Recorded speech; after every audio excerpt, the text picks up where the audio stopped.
Hi, this is part 6 of this class on law and finance. Today on the program is Globalization, the Great Moderation, and Deregulation. That period spanning from about 1980 to 2008. A lot of things happened there. Let's take a look. Now, ideologically, that period is characterized by the so-called Washington Consensus. And in essence, that meant a shift from a demand-side-oriented Keynesian policy towards a supply-side-oriented policy. And that affected first monetary policy in the 1970s, then fiscal policy since the 1980s, and ultimately bank regulations since about the 1990s. Monetary policy became focused on price stability, but that created a huge sovereign debt crisis, which I discussed last time already. Fiscal policy became much more focused on consolidation instead of spending to keep the economy going. And that ultimately threatened the standard of life in the West. Banking regulation became more and more relaxed, deregulated. Private debt replaced public debt. But the result of that was quite disastrous, as we will see in the subsequent class. Now let me walk you through these changes one by one, starting with monetary policy. And we've done that in the last class already a little bit, that the 1970s experienced this fundamental shift in the way in which monetary policy was made. The stagflation necessitated a new approach to monetary policy. Stagflation, that means stagnation or economic recession, and at the same time inflation. And in that situation, central banks decided to change their policies and to shift towards monetarism. Monetarism is a kind of school in thinking about monetary policy that goes back to Milton Friedman in particular and the Chicago School in economics. Now, let's see what it consists in. On the whole, it consists in ensuring price stability because that is believed to be the main factor for keeping the economy growing. And in order to ensure price stability, monetarism advocates independent central banks. Governments should be prevented from abusing monetary policy for short-term policy ends. So governments should not, print a lot of money, generate a little bit of growth in the short term, and then after the election you end up with even higher inflation, and you don't really have any sustainable growth. And in order to ensure monetary policy independence, central banks should be bound by a legal mandate. So they shouldn't have free discretion, but they should stick to a mandate. And that mandate meant price stability, inflation targeting. And this has become a global trend, or became a global trend in the 1980s. I'm not so sure whether it is still such. And the first independent central bank was in New Zealand, by the way. The Bundesbank never was really independent at a constitutional level, but it had gained a lot of independence already early on in the first decade of its existence. And then later on that independence was consolidated. As a result of the shift to monetary policy, inflation rates during the 1980s were generally quite low compared to the preceding decade. And that was positive perhaps in the aggregate, but it generated winners and losers. So let's be clear that monetary policy produces winners and losers. Winners of stable inflation rates, stable prices, were people that have money on their banks because it didn't lose value through inflation. Losers, on the other hand, were people owing money, and in particular states. A number of states had the habit of inflating away their debt. Actually, after the Second World War, that was quite a common way for states to get rid of their debt. You have a little bit of a higher inflation rate over, let's say, 10 or 20 years. And if your inflation rate is just 2%, in 20 years, your debt will already lose 40% of its value. And then if you have growth at the same time, your debt over GDP, measured by the GDP, will sink enormously. And that is a way of getting rid of debt instead of, saving money in order to pay it back. States can go about debt differently from private households. And that was not possible under a inflation targeting monetary policy anymore. Now let's move on to fiscal policy, the second prong of this Washington consensus. Reducing domestic deficits and debt became a major focus, a worldwide trend since the 1980s. And the background of this is inflation targeting, the shift in monetary policy. So one couldn't inflate away the debt anymore, therefore debt levels rose. And that created a lot of difficulties, especially for the welfare states that had been built up after the Second World War. It became harder and harder to finance them. And the response to that challenge was to curb rising public debt by austerity, which means by cutting expenditure. Of course, at the risk of generating a downward economic movement or accelerating a already pre-existing downward movement and ending up in a downward spiral. Another response was the privatization of public services. All of these efforts on the whole were not enormously successful. Public debt still was on the rise in most Western countries near the end of the 1980s. And then something happened, the third prong, that's the liberalization or deregulation of banking and of financial services more generally. That also has been a worldwide trend since the 1990s, and the goal was, or one of its goals was, to replace public debt by private debt. If the state doesn't provide certain goods or services, then people would have to get them themselves. But you can't expect everybody to pay that out of their pocket, especially expensive things like university education, for which you have to pay in quite a number of countries. So the goal was to make financial services accessible to these people and to let them fund themselves. How so? Well, banking deregulation was all the rage in the 1990s. Just one example is the abolishment of the Glass-Steagall, of this rule imposing the separation of investment banks and commercial banks in the United States. It was first dismantled by courts and then later on formally abolished.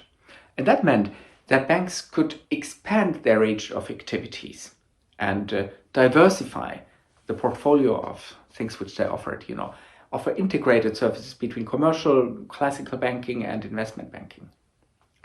Another aspect were new intermediaries, shadow banking. Now, I would like to look into two of these new intermediaries. An intermediary is someone who's providing capital where it is needed. So someone who's like putting capital from a place where it is in surplus to a place where there's a lack of capital. Yeah, and normally that's the job of a bank. But there were lots of new legal entities emerging since about the 1980s or late 1980s, which provided similar services, but at different regulatory conditions. So this shadow banking is a way of getting around the normal regulation applicable to banks. Now let's take a look at money market mutual funds. You see a graph here on the right side. How does that work? Let's start at the top of the graph. Investors pool their money and put it into this mutual fund. And the mutual fund invests in securities. That's at the bottom of the graph. Yeah. What kind of securities do they buy? Well, in a money market fund, they normally buy short-term securities, because a money market fund is intended to be sort of a replacement for a savings account. And that means that, investments are short-term rather at the short term. So you shouldn't invest extremely long-term, but at least they invest into securities with maturities of up to 2 years. And that generates profits, and those profits are distributed. Now, the crux of a money market fund is on the left side. Now, the money market fund invests into short-term securities, but that might mean into securities with a maturity of up to 2 years. And within these 2 years, where one of your investments runs until maturity, there can be a lot of volatility. And also at the end of that period, you don't know what price you will get. Now, money market funds, as opposed to many other funds, promised to pay you back the nominal value. So if you invest $1 at the top of the right side, if you want to get out of it again and get your investment back, they promise you, no matter what the value is of these securities that we've purchased with your invested money, we will always pay you back $1. You can imagine that this works only as long as not everybody is trying to pull out their money at the same time. If only a few people come at a certain time, you can always give them back a nominal value. But if everybody comes at the same time, you will have a major problem, because the value of your securities and their maturities might be different. So they might at any one time have a lower value than the value that you need to pay back all of your investors. And they might still have longer maturities. You might normally have to wait for a couple of years until you get back the invested money from whoever issued that security. But if people come and want to get their money back, it would normally mean that you have to sell these securities, and then you might get a bad price. And then you can't pay back $1 for one invested dollar. Now, again, this is not a problem until there is doubt about the value of your securities in your portfolio, and therefore people hasten to get back their investments. So that's a so-called run. If there's a run on this fund, then they might have to fire sale all the securities at once at a rather low price. Because if you want to sell something right now, by all means, you might not really get a very good result. The second vehicle which I would like to discuss is hedge funds. Now, I think everybody of you has heard about hedge funds. And again, here's a little graph for you on the right side. One of these napkin graphs that you can find on the internet.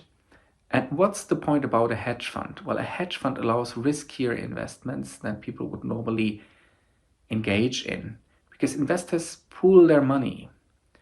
Now, every investor normally only has a little part of their fortune that they invest into very risky stuff. Just because, you want to be reasonable. But if you pool all that money, then it's quite a bit that comes together that can be used for very risky investments. So, and by making these riskier investments, you increase the risk on the market as a whole. Because you can use a lot more aggressive strategies. You've got more leverage, more power, and can do a whole different sort of things than if you're only a single investor with a tiny bit of risk capital, so to say. The problem with hedge funds was that they were largely flying below the radar. Hedge funds actually were invented already in the 1960s, but they didn't really play a great role until the 1990s. And then they benefited from the fact that there wasn't really much regulation for them. So they could be very intransparent, and it wasn't really clear who would be supervising them. And they were, up until the financial crisis, under a relatively low level of supervision. Even though one has to say that hedge funds in the great financial crisis starting in 2008 did not play the central role. There had been crises before where they were of much more fundamental significance. Now, we've identified two strategies already how to get around financial regulation. Deregulation, like abolishing regulation, and shadow banking, inventing new investments, new kinds of funds which fall through the cracks of existing regulation. The third, probably the most important element of deregulation, was the internationalization of financial markets. Now, what's the implication of that? For financial services to be provided at an international level, you need an international level playing field, because otherwise banks would offer services at a price largely dependent on their domestic regulation. Like, if domestic regulation is very strict, the price of your product will be very high. which means that each regulator would have an incentive to lower their requirements to let their banks have a competitive advantage. For that not to happen, you need international standards. And in order to create these international standards, an instrument for the regulation of capital requirements was invented. Now, what are capital requirements? Let's take a look at this balance sheet. That's actually the aggregate balance sheet of all German banks in 2015. But a single balance sheet of an individual commercial bank looks no different. Now, on the left-hand side, you see all the assets. That's all the things which they have in their vault, so to say. So there are cash reserves, there are loans to non-banks, to customers basically. There are loans to banks. Banks do a lot of loans among themselves, just pushing liquidity back and forth. And there are some securities which they purchase for themselves to hold them on their book, maybe to trade them, some of them, but normally the securities listed here, they hold them for their own account. And on the right-hand side, you've got liabilities. So you've got the sources of the money. Where did the money come from? Now, some money came from the banks, that's number one. Other money came from non-banks, that's mostly the depositors, which make deposits with different maturities, which you see here listed under number two. Number three are bank bonds which the bank issues on the market. And that's basically all on the liability side. And now the capital, number four, is really the difference between the assets and liabilities. Assets minus liabilities is capital. It's the amount by which your assets exceed your liabilities. That's your capital. And that's the target of regulation. Bank regulation, under the international scheme that came to be developed in the 1990s, says that you have to have at least X number of capital if you hold this and that asset or these assets. Yeah. And now how is that regulated? This international regulation of bank capital is the subject of the so-called Basel Accord, which exists in different generations. Now there is a third generation that came into being after the financial crisis. It has been designed by the Basel Committee on Banking Supervision. That's an informal committee of nowadays about 30 bank supervisors and central banks of the most important financial jurisdictions. So it's not really an inclusive criterion, but it covers quite a bit of the worldwide GDP. And how do they define capital requirements? Well, there are different categories of risks to which banks are exposed. For example, banks are exposed to credit risk, which means that the counterparty with which they have done some business might go bankrupt and might not be able to pay them back. So that's one of the risks against which you want to protect yourself. And they also protect themselves against market risks. Market risks are risks deriving from volatile asset prices. If a bank holds some securities for its own benefit, the price of these securities might go up and down. So you need to protect yourself against that. And liquidity risk is another thing. How much cash do you hold, basically, for the unlikely event that a substantial number of your customers bangs on your door and wants to have their money back? So that's different kinds of risks. And for each kind of risk, the Basel Accord regulates the regulatory capital that the bank needs to hold in order to be on the safe side. And the standard across the board ratio of capital is 8%. So your capital needs to be 8% of your assets. Your core capital needs to be 4%. Core capital is capital of a very high quality. Never mind the difference. Now, but the crux is that not all assets count the same. Some assets really get subsidized, so to say, or get a very beneficial treatment. For example, OECD government debt. It counts as 0% risk weight. That means you need 0% of 8% regulatory capital. 0% of 8% is 0%. You don't need to hold capital if you hold sovereign debt of OECD states. Next in line is 20% of risk weight for member state banks and public entities. If you hold, for example, shares by a member state bank, by an OECD member state bank, you need to hold only 20% of 8% of regulatory capital. 20% of 8% is 1.6%, so far less than the 8% capital. This is Basel IV, the rules in place during the financial crisis. The next in line is mortgage-backed assets. For example, loans for someone who wanted to build a house and has a mortgage on it. For that, you need already 50%, or only, if you so want, 50% of capital. So that means, for example, if the loan is 1 million, now 8% of 1 million is 80,000, and 50% of that is 40,000. So you need to hold $40,000 or euros or whatever in capital against a loan of 1 million. And for all other loans, commercial loans that you hand out to a company, you need to hold 100% of the 8% of regulatory capital. So if that loan is 1 million, 40,000 is not enough, you need 80,000. So that's weighted credit risk. That's how regulatory capital functions under the Basel Accord. However, it's a very rough scheme. It's very crude. It doesn't really look at the individual particulars of a specific loan, but it's sort of schematic. A loan gets assessed according to abstract criteria. And now there is a lot of gaming that took place with these rules, and that is also something that built up risk that exploded during the financial crisis.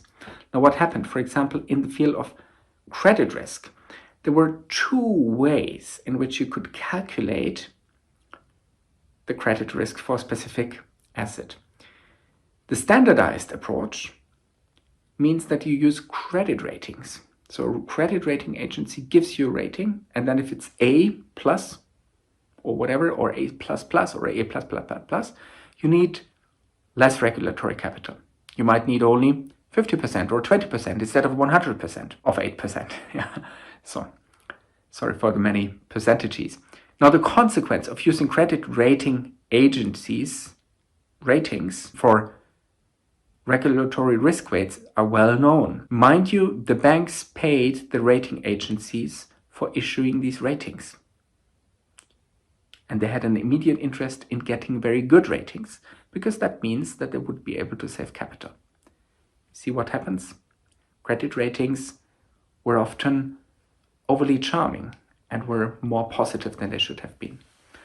Another way of regulating credit risk is, for example, by resorting to internal risk weights. Banks that were sophisticated enough were allowed, under Basel II rules, to use their own calculations of regulatory capital.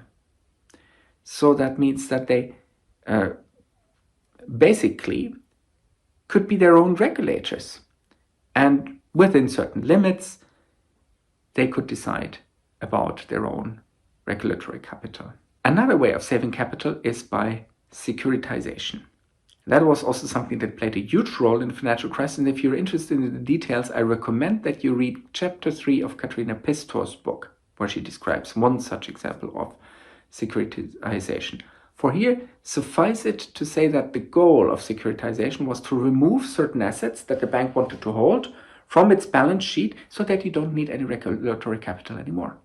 Because only as long as the assets are included in your balance sheet, you need the regulatory capital. How do you do that? Well, first of all, you shift all these assets to a special purpose vehicle that's in the center of this graph here. So all the loans that you extended, for example, for people who wanted to build houses and gave you mortgages, all of them get aggregated in this special purpose vehicle. And then you pack them into different bundles according to their quality. And you will find different people purchasing different packages. People that are more risk adverse will only buy the good loans, and people with, some more appetite for risk will buy something in the middle, and then the speculative investors will buy the junk bonds at the lower bottom, like the subordinated notes, as it says here.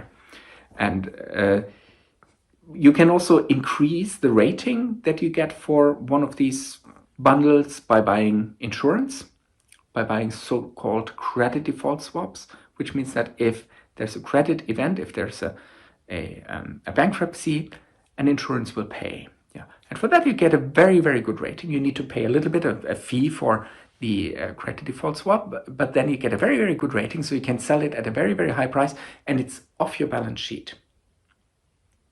But at some point, nobody really knew what's in there. And so many people were interconnected through that. Investors, insurers, banks. And of course, the whole thing also worked because there was always the understanding, at least implicitly, that if something would go wrong, the issuing bank, very often a renowned international bank, would step in. So there was an implicit guarantee. There was no explicit guarantee because you would have needed regulatory capital, and the whole purpose of removing it from your balance sheet would have been in vain. But there was an implicit understanding that these things would be protected by their issuing bank, by the commercial bank that is here at the top of this graph. So you see there were a lot of technologies for gaming the rules, whether banks that use credit rating agencies or use their internal risk weights to reduce their credit risk, at least for regulatory purposes. Their real risk wasn't affected by that, but the capital that they needed to cover up for that risk. Or whether by securitization, by removing assets from their balance sheets. And there were a lot of different but similar techniques of that kind that ultimately led to a situation where banks accumulated a lot of risk without sufficient capital.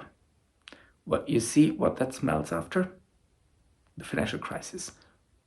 We'll go to that in our next class. Thank you.